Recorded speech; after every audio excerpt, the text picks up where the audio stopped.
Welcome to Luca and Miguel. Enjoy the video. You start by confirming you own the Terror Eyes fruit and have an open inventory slot. Equip mobility and defense gear so you can reposition quickly. Bring 2 healing items for safety. Once done, move to the nearest spawn point or open the fruit menu to select Terror Eyes.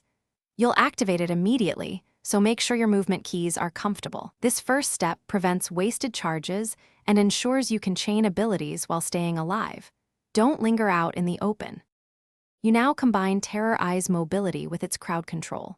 Use the primary gaze for short bursts to reposition or close gaps, then immediately dash into secondary area attacks to blind and debuff enemies.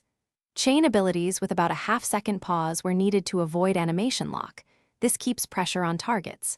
Make sure to prioritize ranged or distracted players first, because they can interrupt your combo. By alternating movement and AIA, you maintain control and force opponents into mistakes. To finish the encounter, close with Terror Eyes heavy attack for burst damage and keep stamina for an emergency escape.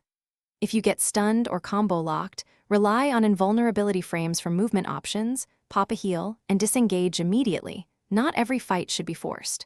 Once the round ends, evaluate your loadout. Add defense if you died often, or add damage if you won comfortably. This cycle of adapt and retry is how you master Terror Eyes. It's the why behind every gear tweak. Thanks for watching and please subscribe. It's the best investment you'll ever make.